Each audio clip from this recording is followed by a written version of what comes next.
I love fly fishing. I think it's the greatest, most exciting way to catch fish. Any size, anywhere. And I think anyone can do it if they take care to buy the right equipment and then practice with it.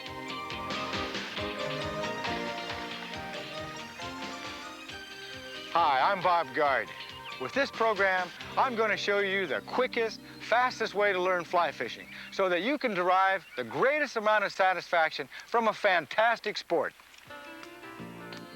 I'll show you how to select a balanced fly fishing outfit and then put it together. I'll get you started with a few basic casts. And then you'll join me as we go fly fishing for bluegills, fly fishing for trout, and fly fishing for largemouth bass. To get the most out of this tape, put that VCR of yours to work. Hit the pause button, use the rewind and replay. You know, this isn't just another one of those TV fishing shows. This is your ticket to the world of fly fishing. Having the right equipment is no guarantee that you'll catch fish, but it sure helps. The key to getting the right equipment is to make sure all the components are balanced. That means everything is designed to work together. The line and leader match the fly, and the rod and reel match the line. With a balanced system, it's easier for you to make accurate casts. That way you can catch more fish, and you'll have a lot more fun. Whoa! All right, nice fish, nice fish. Whoa, it's a brown trout too, nice brown. One of the easiest ways to get a balanced system is to buy a complete fishing outfit from a quality supplier. A typical outfit may include a rod, reel, line, leader, and backing. Everything you need except flies and some accessories. These outfits are an excellent value, and they're a great way to get started without worrying about a lot of equipment choices. Come on, fella, I'll let you go. Oh, what a pretty fish. Look at those red spots. Oh, pretty fish. Right in the side of the mouth here. Hello, guy. How you doing? Let me get this out of you. Nice brown trout. That's what having a balanced outfit's all about. Even if you get a complete outfit, you still should know about things like line weights, rod weights, leader sizes, and so on. Let's start with the line. In fly fishing, you cast the line, and the weight of the line carries the fly. You have to pick a line that matches the fly and the kind of conditions you're fishing in. To pick the right line, you need to choose a line weight, taper, function, and color. All of those features are identified on the fly line's label. This is the line's weight number. The weight number refers to how much the first 30 feet of line actually weighs. Fly lines come in weights 1 through 13, with 1 being the lightest and 13 the heaviest. Your first line should be a 6 or 7 weight. These are the best weights for learning to cast. If you're going after panfish, you'll have more fun on a 6-weight system than a 7. A 6-weight is also a good size for stream trout. But if you're going to do some bass fishing, go for the 7-weight.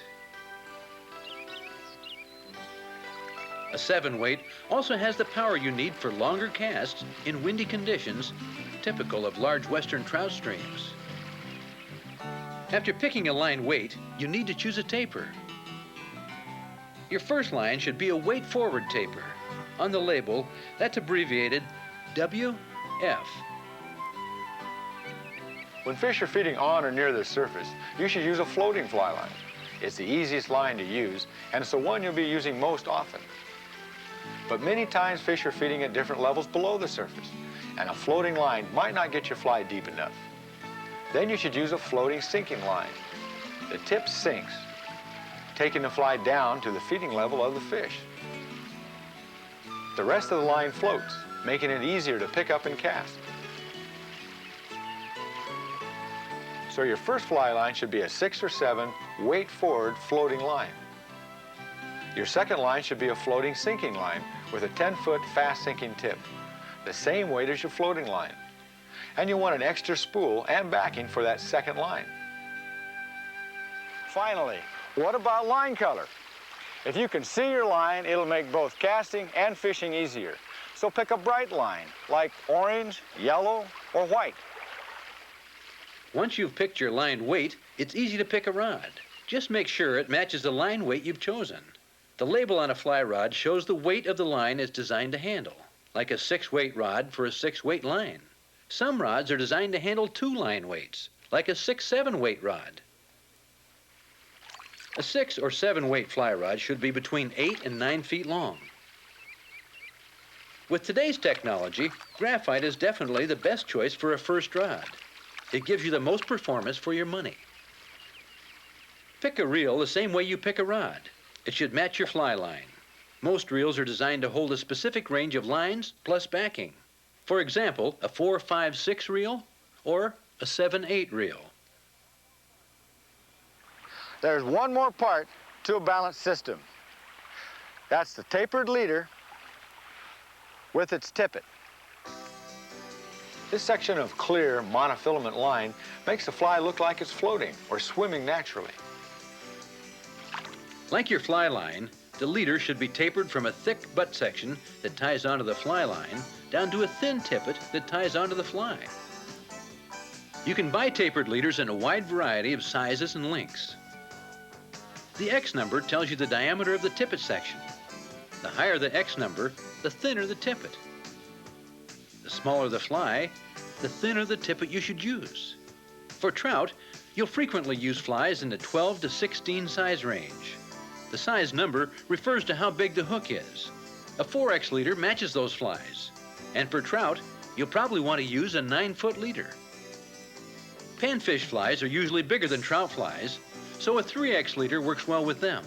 Panfish are not as leader shy as trout can be, so you need only a 7.5-foot leader. Bass flies are much bigger, and you'll need a thicker tippet to fight the fish out of the weeds. Use an OX leader, 7.5 feet long. As you change flies, you cut off part of the tippet, and eventually you'll use it up. Rather than putting on a whole new leader, just tie on more tippet material. So when you buy leaders, also get some extra tippet material in the same X size. We've shown you how to pick the right fly fishing system. First, you decide what fish you're most likely to be fishing for, like panfish, trout, or bass. Then you pick a line and leader to match the kind of fishing you want to do. The rod and reel should match your choice of line. The result is a balanced fly fishing system that meets your needs and provides the greatest satisfaction and enjoyment.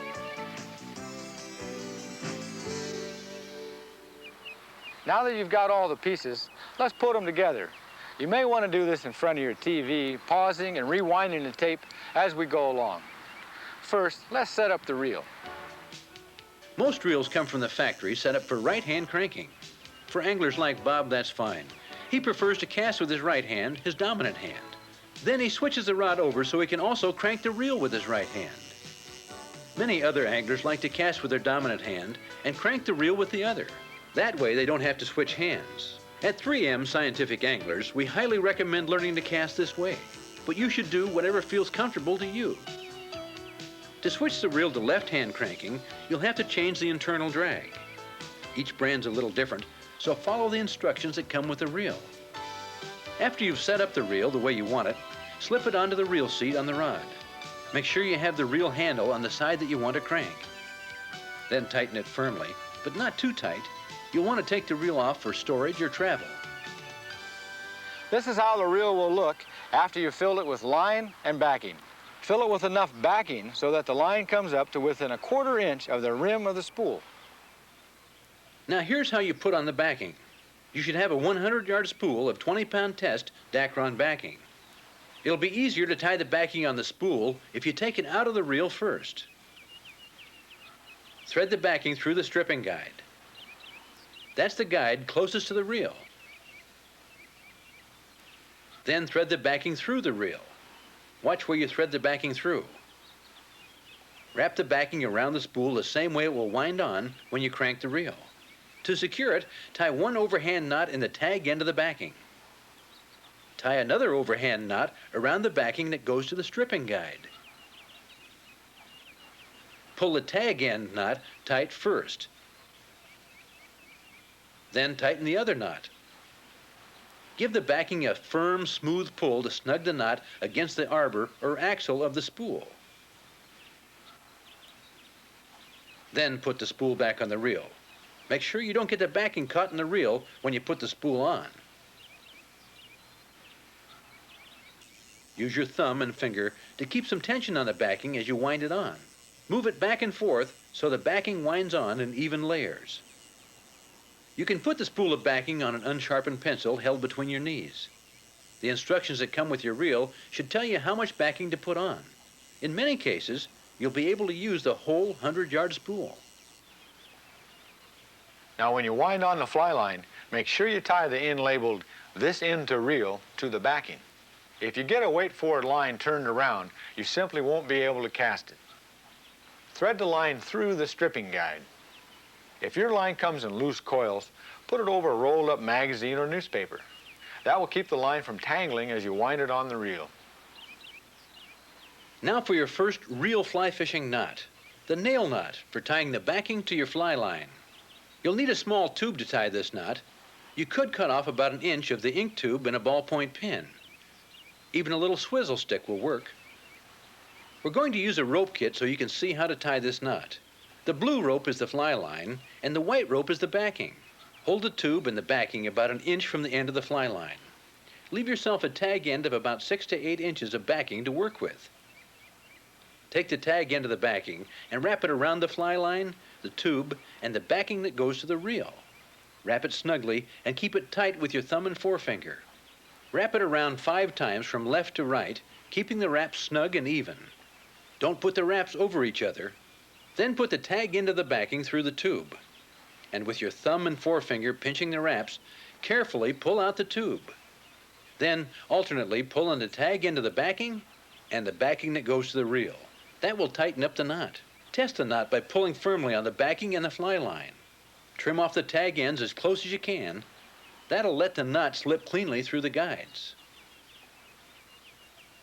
This is what your finished nail knot should look like. As you wind the fly line onto the reel, make sure the line comes off its holder the same way it winds onto the reel. That keeps the line from getting twisted. Pinch the line to keep some pressure on it and move the line back and forth to wind it on in even layers. Now you can tie on the leader. Use the same nail knot you used to tie the line to the backing. Remember, the thick butt section of the leader ties onto the line. Wrap the butt section of the leader around the tube and the fly line. Then put it through the tube and tighten the knot. Your finished knot should look like this. Your tapered leader already has a tippet section, so you don't have to add more now. But once you've changed flies a few times and cut off most of your tippet, you'll want to add more. You do that with a surgeon's knot.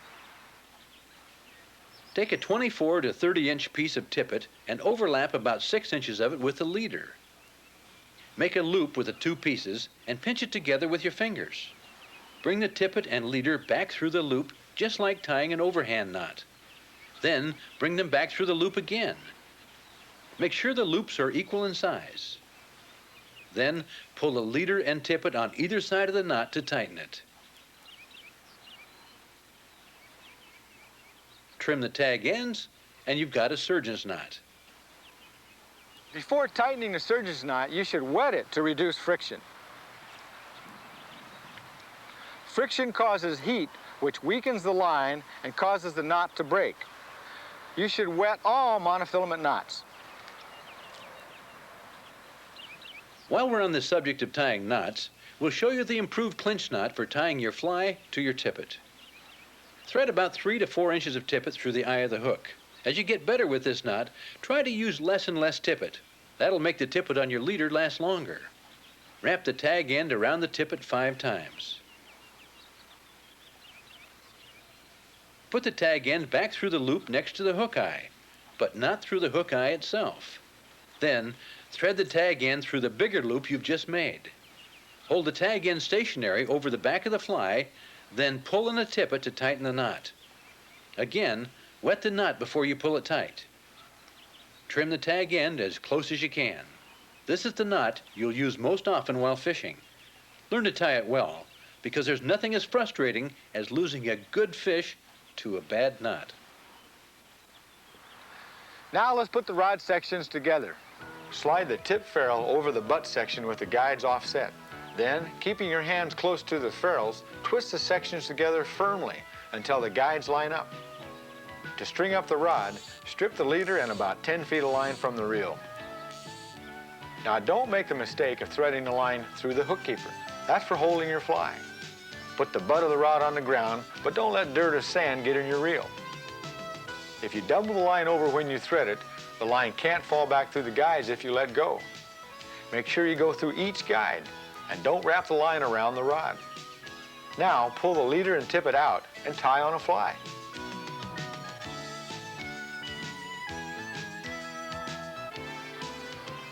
Now that you've put your system together, let's go practice some fly casting.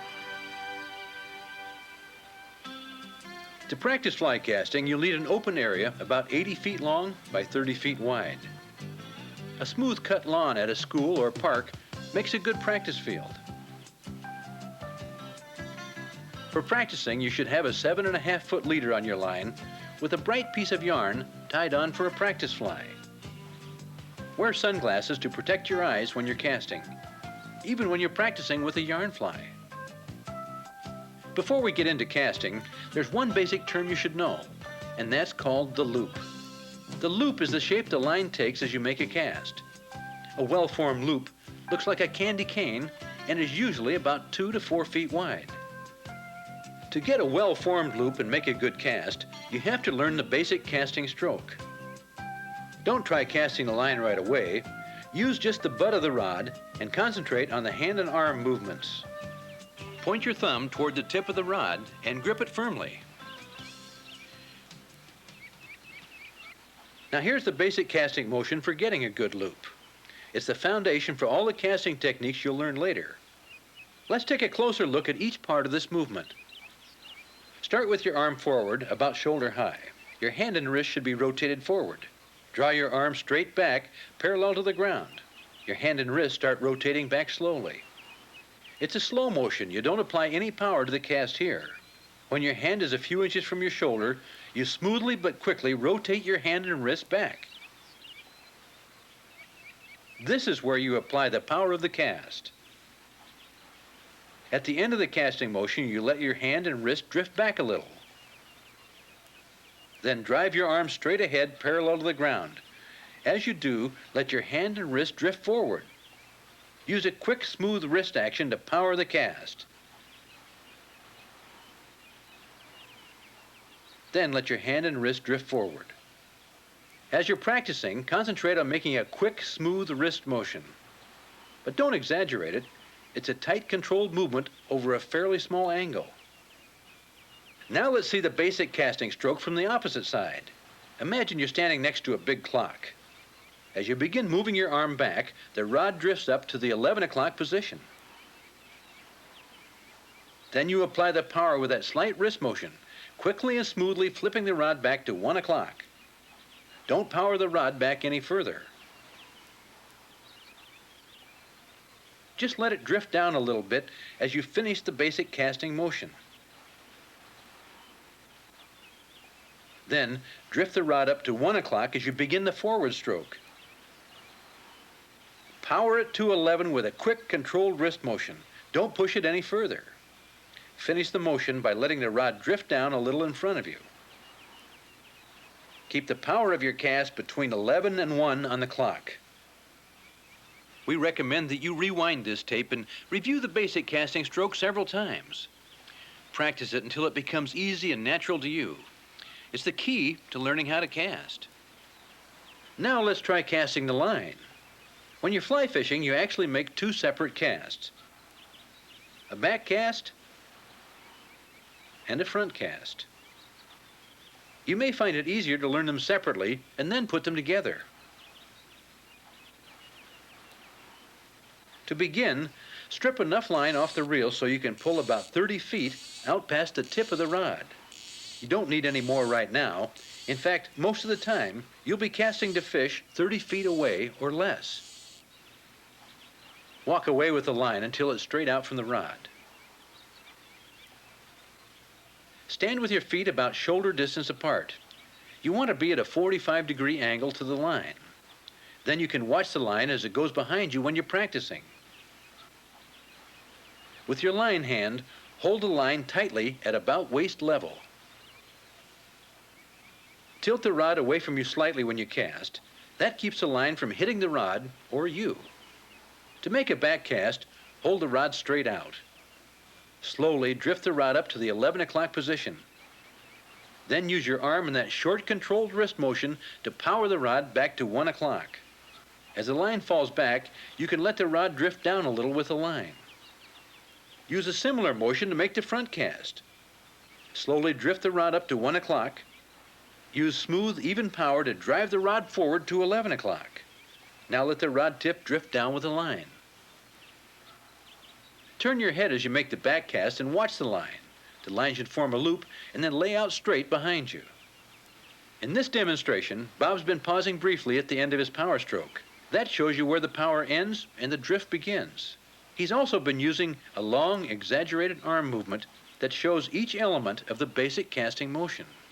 As you become a skilled caster, you'll develop a smooth, continuous casting motion like the one Bob is demonstrating now. You'll also learn to shorten or lengthen your arm movement to match the length of line you're casting. Practice a front cast and a back cast separately, stopping between each one. Work at it until you can get the line to go out straight in both directions. Then put them together. Back cast, front cast. This is called the pick-up and lay-down cast, and it's one of the casts you'll be using most frequently. The key to making this cast is waiting for the back cast to straighten out before starting the front cast. Also notice that Bob doesn't let the rod drift down very far after his power stroke. Now you want to keep that back cast up in the air. But you do want to let the rod drift down after your front cast. Stop the power at 11 and let the rod drift down with a line. That's how you make an accurate, delicate cast. When you make continuous front and back cast, you're false casting. You still make the basic casting motion, except now you keep the rod from drifting down on both the front and the back cast. You want to keep those loops up in the air. You can use false casting to dry off your fly or change the direction of your cast. Watch how Bob changes direction a few degrees at a time. And then he makes his cast. When you're able to make a good front cast, the next step is to try shooting line. Shooting lets you cast further. Then you can cover more water and put the fly in front of more fish.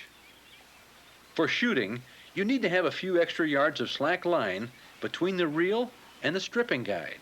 The energy of the cast will carry the extra line out through the guides. False cast, and then make a regular front cast. Stop the rod at the 11 o'clock position and let go of the line. Make an O with your fingers to guide the slack line as it shoots.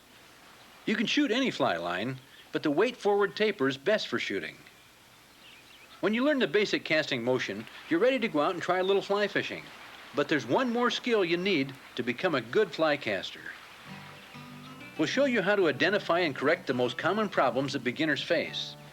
For example, if you just can't get any distance with your cast, you may be casting too wide of a loop. A wide loop is caused by moving your rod in a big arc. A wide loop is air resistant and doesn't go very far. You may be using too much wrist motion. Correct the problem by moving the rod in a smaller arc. Control your wrist and power the rod only between 11 and 1 on the clock. Then you'll get tight, well-formed loops. Sometimes your line will get all tangled up when you cast. You'll even tie knots in your leader, commonly known as wind knots. But they're not caused by the wind. They're the result of a tailing loop. You get tailing loops when you punch the rod too quickly. Correct the problem with a basic casting motion. Apply smooth, even power to the rod between 11 and 1. Don't punch it. Move the rod tip far enough so you can accelerate it smoothly. Here's a problem everyone has at one time or another: driving the rod tip down when you make your final cast or delivery cast. Even if you have a good false cast going, driving the rod tip down ruins your loop and the cast. So when you make your delivery cast, don't change your casting stroke. Stop the power and let the rod drift down with the line. We've shown you some basic casting techniques to get the fly out to the fish, but your retrieve is just as important. After the cast, always put the line under your first or second finger. It gives you control of the line as you strip it in. To set the hook on a fish, just grip the line with that finger and bring the rod up in a smooth motion. Remember, get that line under your finger as soon as you can after the cast. It should become second nature to you, an automatic part of your cast. Sometimes you don't have room for a back cast. Then you'll have to use the roll cast. You can't really practice a roll cast on grass. You need friction between water and the fly line to make it work. To make the roll cast, bring the rod tip up until it's just behind your head. Tilt the rod out and away from you a little. Wait until the line stops moving towards you, then quickly flip the rod tip forward and down. The line will roll out and flip the fly forward. Let's take a close look at the roll cast. Bring the rod tip up and behind you. Move the rod to the vertical position. You're not really applying power now. Here's where you apply the power. Use the force of your arm and your wrist to punch the rod out to about the 2 o'clock angle in front of you. Don't power it down any lower than that. Just let the rod drift down with the line. When you get the feel of the roll cast, it'll look like one continuous stroke. I've shown you some of the basic casting skills you'll need for fly fishing. To improve those skills, you'll want to take a class in a small group from a good instructor. That way you can get personal advice on what you're doing right and where you need to improve. For an in-depth video course on fly casting, get the Scientific Anglers program's Basic Fly Casting and Advanced Fly Casting with Doug Swisher. You'll see that fly casting is a lifetime sport, and that there are always ways to improve your skills or add to your repertoire of casts.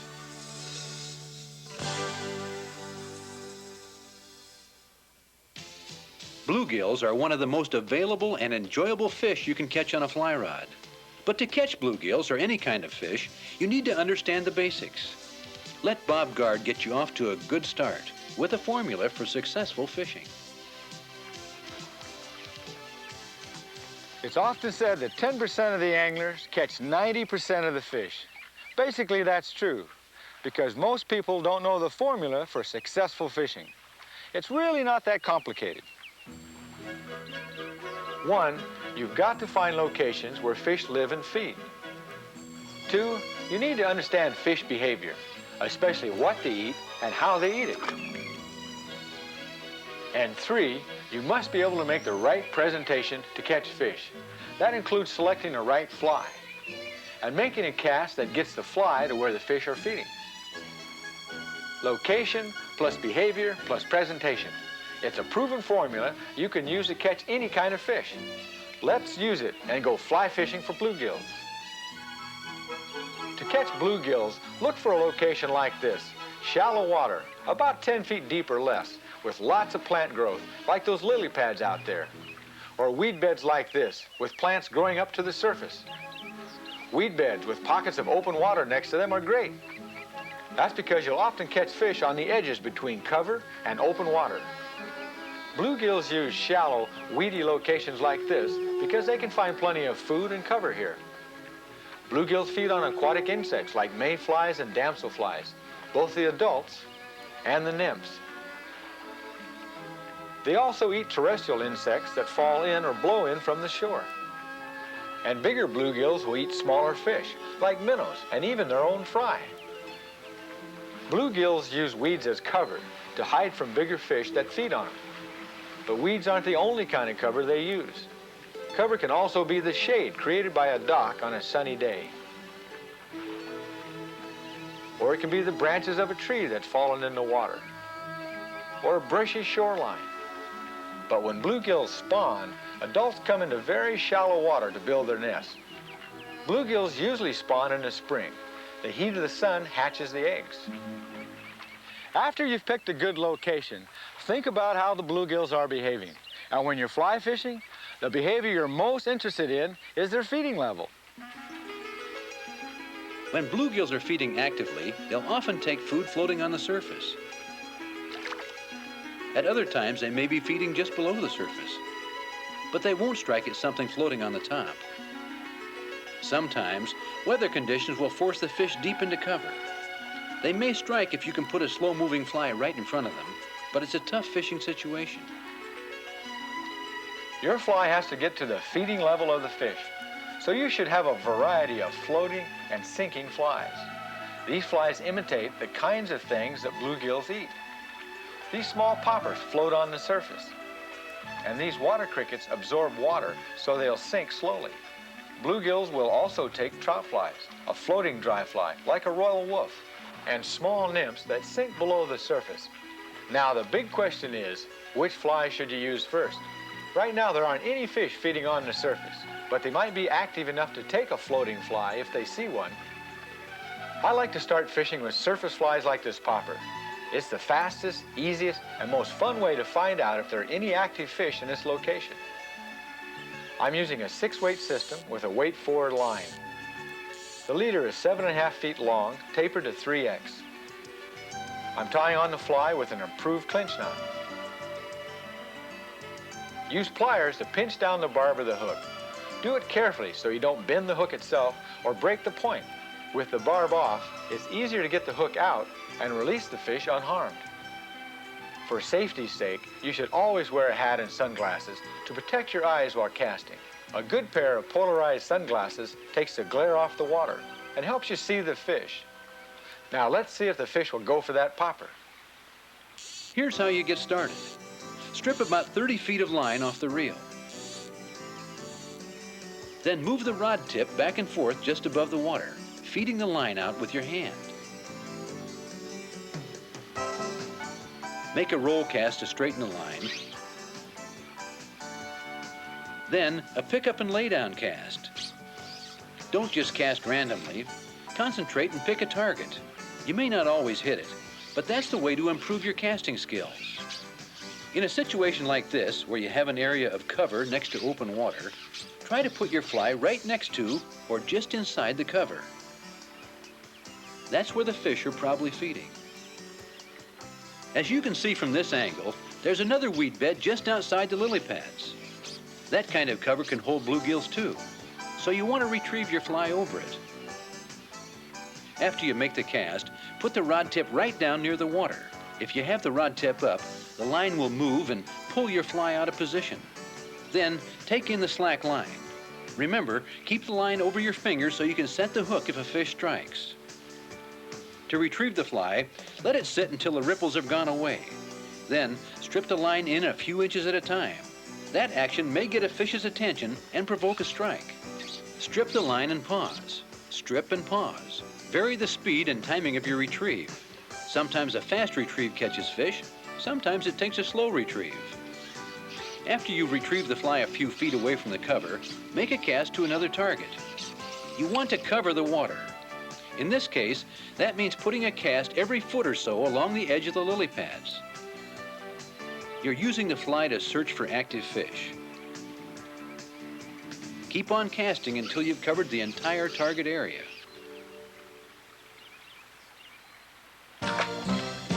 Notice that Bob didn't jerk his rod up to set the hook. All it takes is a smooth lifting motion, just like you'd make to begin another cast.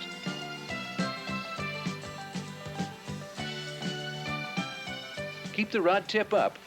That helps keep pressure on the fish so the hook doesn't come out.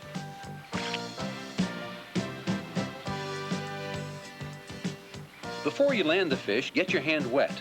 That way you won't hurt the fish's protective coat of slime. Watch out for the bluegill spiny dorsal fin.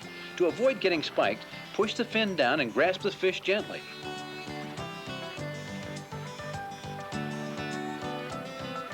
Take the hook out as quickly as you can and put the fish back in the water. Rest him up a little and he'll swim away under his own power. Now that's fun on a light fly rod.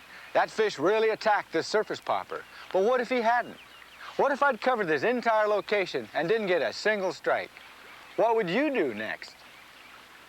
Should you change locations and move to another spot on the lake? No, not right away. First, you should try a different fly. Sometimes a different color or shape will provoke a strike. You may need to use a smaller surface fly, like one of these trout flies. But you should also think about the behavior factor. If you're not getting any action on the surface, the fish may be feeding at a different level, below the surface. To search for those fish, use a slow sinking fly, like this water cricket. Let's try a sinking fly in this shallow water at the other end of the dock. A sinking fly is usually heavier than a floating fly, so it'll cast a little different. Slow your pace down a bit. After the fly lands, let it sink for several seconds. Take in the slack line, strip in a few inches, pause, then strip again. Now watch how the speed of your retrieve can really make a difference. Here Bob's retrieving the fly slowly, and the fish are just following, pumping the fly a little, but they don't really strike. This time Bob's using a faster retrieve. The fast retrieve really gives the fly a lot of action. And look what the fish do. One's following it. Keep it moving. That fast action triggered a strike instead of just a follow. But under other conditions, the fish might not be triggered by a fast retrieve. That's why you always try different speeds and timing until you find out what kind of retrieve works.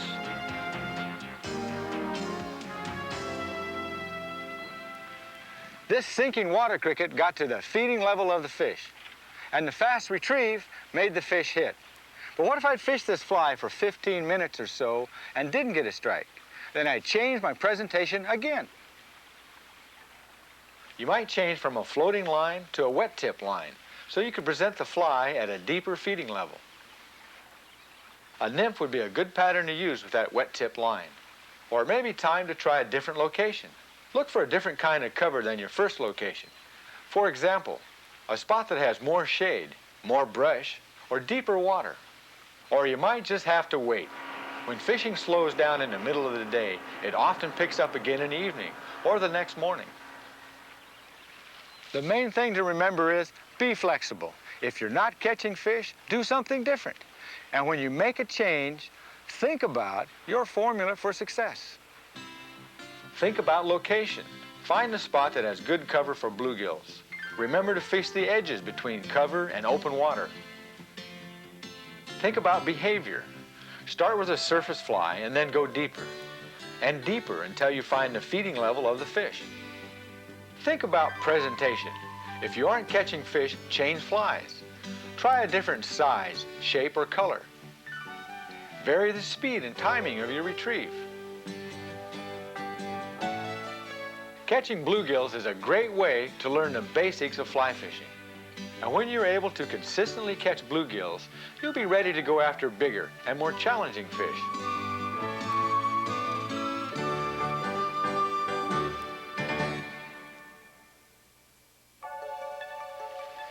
Now let's use that formula for success. Location plus behavior plus presentation, and go fly fishing for trout.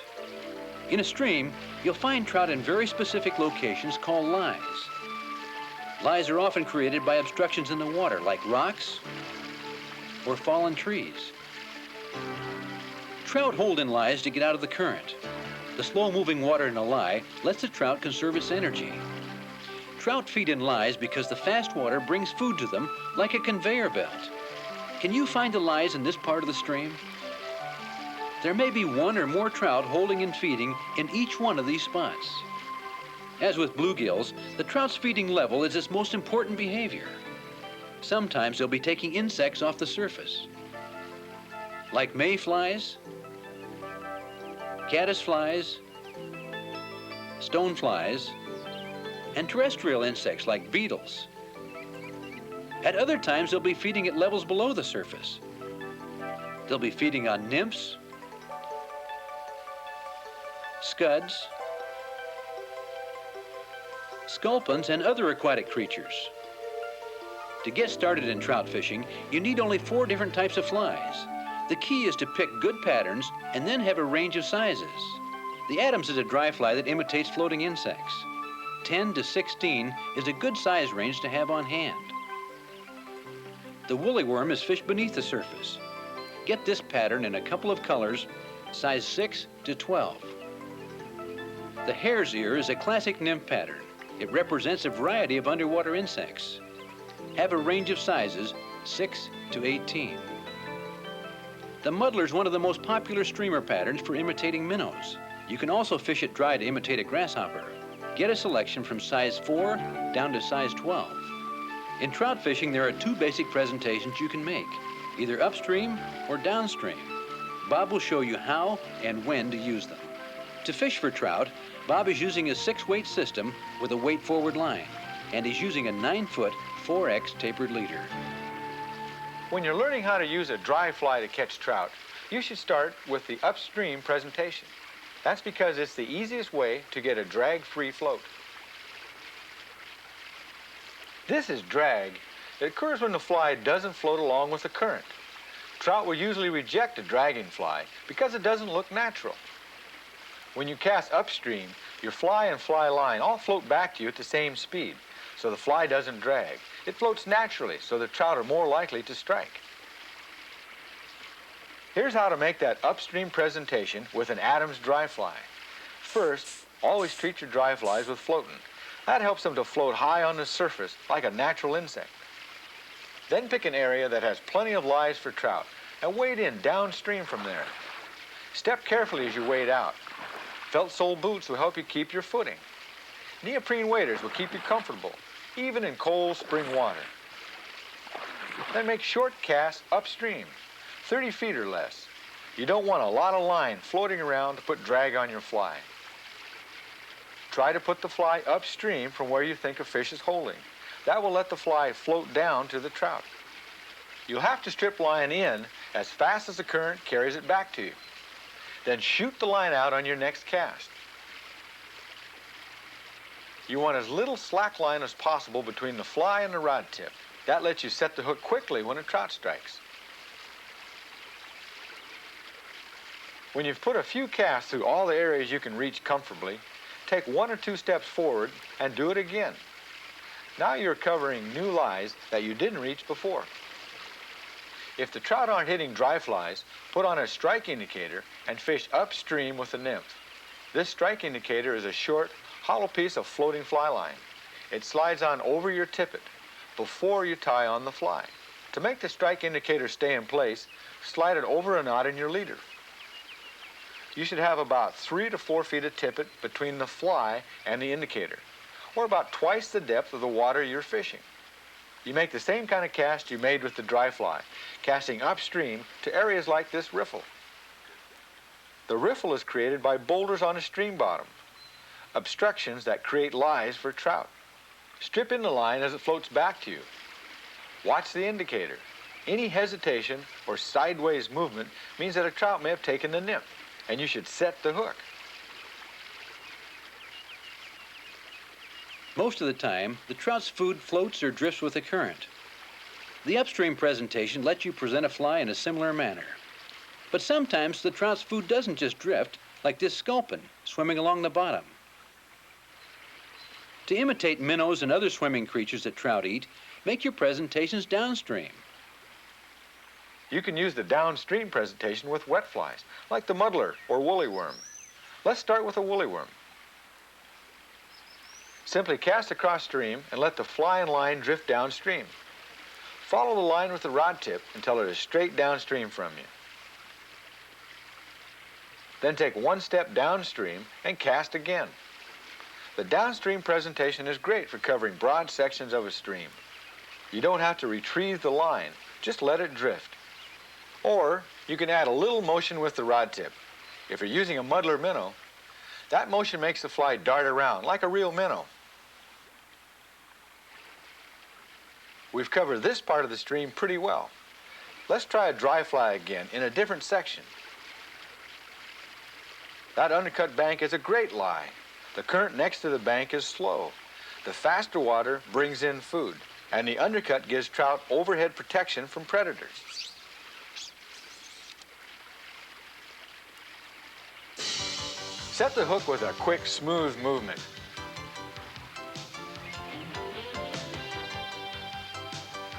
Then put the rod tip up high to keep pressure on the fish. Look at him jump. It's a rainbow. Putting the rod tip down keeps the leader out of the brush or branches. You don't want to get hung up now. When you get him away from the bank, keep the rod tip up. Get the line on a reel so it doesn't get tangled. Keep steady pressure on him until he gets tired. Don't try to pull the fish in too fast or you'll break the tippet. To land the trout, put your rod up high and work the fish upstream from you. Get your hand wet so you don't hurt the fish. And wait until he settles down so you can land him.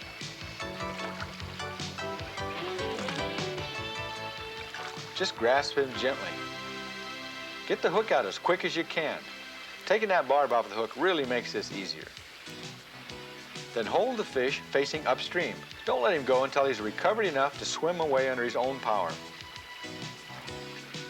We've just touched on some of the basics of fly fishing for trout.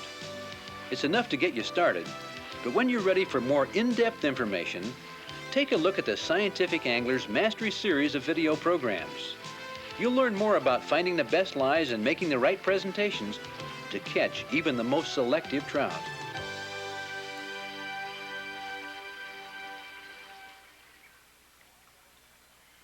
Quiet farm ponds like this can offer some great bass fishing, especially on a fly rod. Let's see how we'd apply our formula for success. Bass use many of the same kinds of locations as bluegills and other sunfish. In fact, the largemouth bass is a species of sunfish. Look for bass in shallow water, 10 feet deep or less, water that has a lot of plant growth.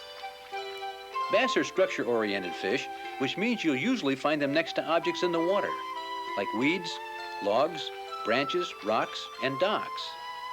Bass use this kind of cover as a hiding place from which they can ambush their food. Bass eat large insects. They prey on other fish like bluegills and minnows. Basically, a bass will eat anything it can get in its mouth, including frogs, snakes, mice, even small birds. To catch bass consistently, you have to understand how they identify and select their food. That's an important part of their behavior. Bass are predominantly sight feeders. They identify prey by how it moves in the water. A bass often waits until it can see something that moves like it's crippled or trying to get away. Then it strikes. Bass feed on the surface and at different levels below the surface, so you need both floating and sinking flies. But you also have to pay a lot of attention as to how you retrieve the fly. You have to make the fly look like something the bass would want to ambush and eat. Let Bob show you how to do it. To fish for bass, I'm using a 7-weight system with a weight-forward line. That's heavy enough to handle all but the biggest bass flies. My leader is 7.5 feet long, tapered to OX. That's equivalent to about 10-pound test.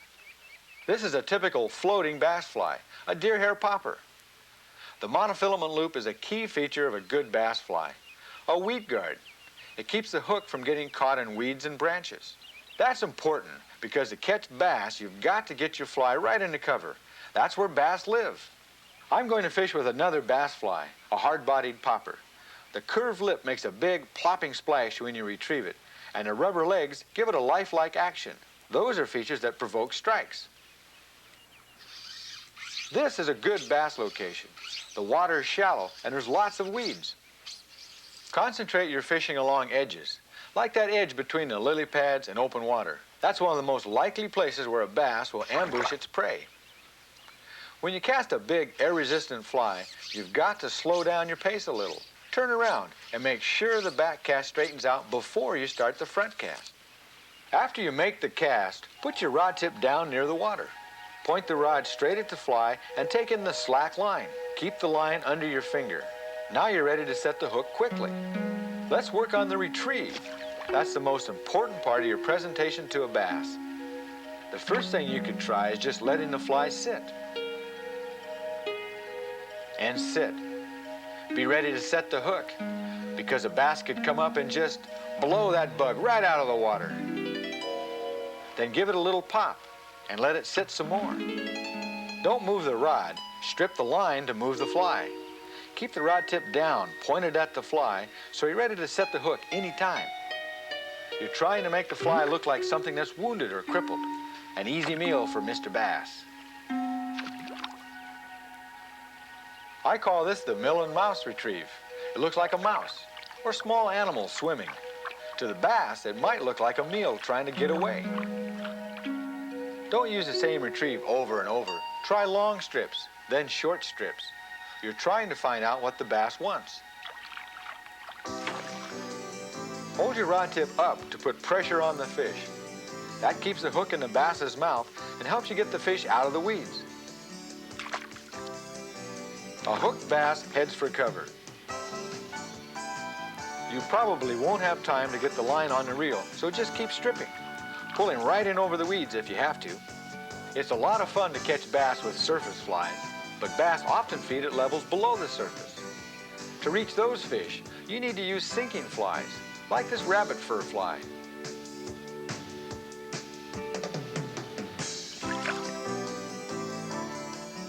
Look at that action. By varying the speed and timing of your retrieve, you can make it swim through the water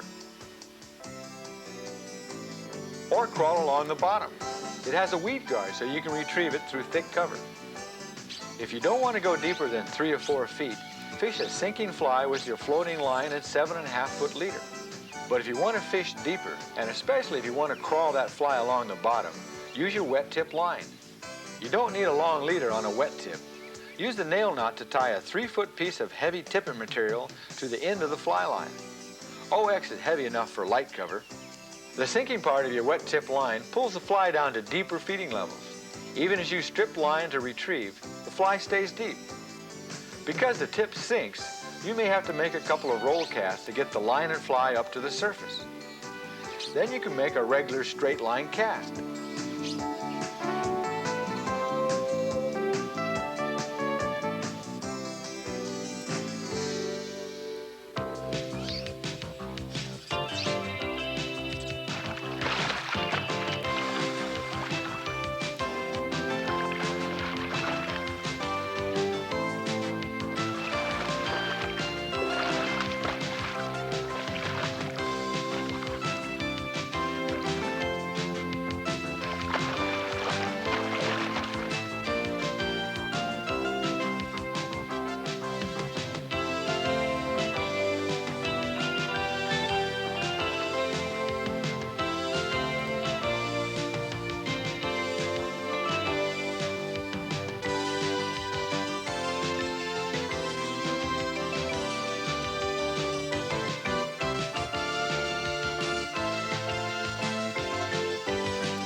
Once you've experienced the excitement of hooking and landing a fish on a fly rod, you'll want to learn more and more about this sport. And you want to improve your skills. The question is, where do you go from here? Fly fishing magazines are a great source of information. You'll learn more about tactics and techniques. You'll learn about different lines, tapers, and tippets. You'll go along on fly fishing adventures around the world. You might sign up for a fly fishing class or clinic. It's a fun way to find out more about the sport. By watching this program several times and really studying it, you're going to get the basics you need. Then you'll be ready to experience the pride that comes with a well-placed cast. The satisfaction of knowing what the fish are doing and why. And the thrill of a fish striking and bending your rod to the water. You're ready to experience the magic of fly fishing.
it's excitement you're after, come fishing with the experts from 3M Scientific Anglers and learn ways to catch more and bigger trout on the fly.